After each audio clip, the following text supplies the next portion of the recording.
NCERT class 9 maths हम लोग अगला चैप्टर 10 हीरोन्स फार्मूला शुरू करते हैं। तो हीरोन्स फार्मूला हम लोग एरिया ऑफ ट्रायंगल के लिए यूज़ करते हैं। एरिया ऑफ ट्रायंगल के लिए बेसिकली अगर हमें हाइट पता होती है तो हम लोग half into base into height निकालते हैं, जहाँ बेस और हाइट हमें पता होती है।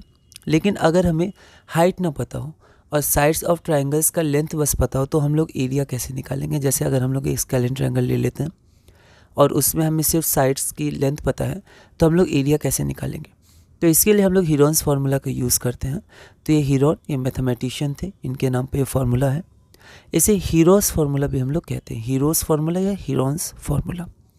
तो एरिया ऑफ अ ट्रायंगल होता क्या है, root under S into S minus A into S minus B into S minus C, जहाँ पर ए बी और सी तो साइड्स ऑफ द ट्रायंगल है और जो एस है स्मॉल एस उसे हम लोग सेमी पेरीमीटर कहते हैं। सेमी मतलब आधा, पेरीमीटर मतलब सम ऑफ लेंथ ऑफ साइड्स।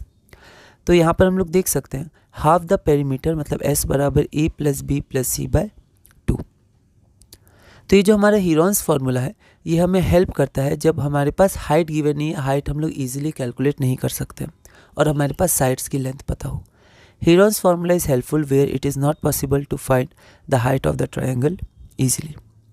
एक क्वेश्चन हम लोग देखते हैं, find the area of a triangle two sides of which are 8 centimetre and 11 centimetre and the perimeter is 32 centimetre. तो एक बार आप इस क्वेश्चन को ट्राई करिए, एनसीईआरटी सॉल्व एग्जाम्पल है, फिर हम लोग आगे बढ़ते हैं। तो यहाँ पर हमारे पास गिवन क्या क्या है, तो हम लोग ट्रायंगल है जो गिवन है उसको मैंने ड्रॉ कर दिया। वहाँ पर एक साइड AC को मान लिया 11 सेंटीमीटर, BC को मान लिया 8 सेंटीमीटर और पेरीमीटर हमारे पास 32 सेंटीमीटर गिवन है। हीरोन्स फार्मूला में S आता है, A आता है, B आता है और C आता है। तो S होता है सेमी पेरीमीटर, तो यहाँ पर पेरीमीटर है तो इसको डिवाइड बाय 2 करेंगे तो S तो हमारा 16 हो गया। लेकिन हमें तीनों साइड्स की लेंथ भी पता होनी चाहिए। पहली साइड की लेंथ 11 सेंटीमीटर है, दूसरी की 8 सेंटीमीटर है और तीसरी की जो लेंथ है वो हम लोग निकाल सकते हैं क्योंकि पेरीमीटर गिवन है। तो मैंने मान लिया AC बराबर A है 11 सेंटीमीटर, BC बराबर B है 8 सेंटीमीटर और AB को मैंने C मान लिया। ठीक है, आप अलग अलग ABC भी मान सकते हैं, कोई दिक्कत नहीं है। पेरीमीटर हमारे पास हो जाएगा A plus B plus C, तो 32 सेंटीमीटर हमारे पास हो जाएगा A plus B plus C, तो C की वैल्यू हमारे पास 13 सेंटीमीटर हो जाएगी।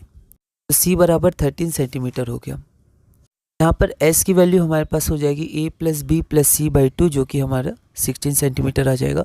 अब यहाँ पर मैंने इंडिविजुअली जैसे एनसीईआरटी में कैलकुलेट किया गया है S minus A S minus B, आप चाहे तो डायरेक्ट फार्मूला में भी सारी वैल्यूज पुट करके एक बार में कैलकुलेट कर सकते हैं। तो यहाँ पर S minus A S minus B और S माइनस C कैलकुलेट किया। उसके बाद area of a triangle Heron's formula आप यहाँ लिख दीजिएगा, इसमें मैंने वैल्यू सारी पुट कर दी।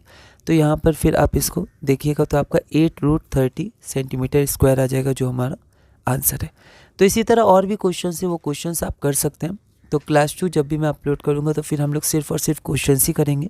तो एक तरह से ब्रीफ में हमने देख लिया कि हमें इसमें क्या पढ़ना है। बेसिकली बस हमें हीरोन्स फार्मूला जानना है, S क्या है, A क्या है, B क्या है, C क्या है वो देखना है। अगली क्लास में हम लोग अपना अगला चैप्टर नंबर 11 शुरू करेंगे, सरफेस एरियाज एंड वॉल्यूम्स, और धीरे धीरे एनसीईआरटी CBSE क्लास 9 मैथ्स में आगे बढ़ेंगे।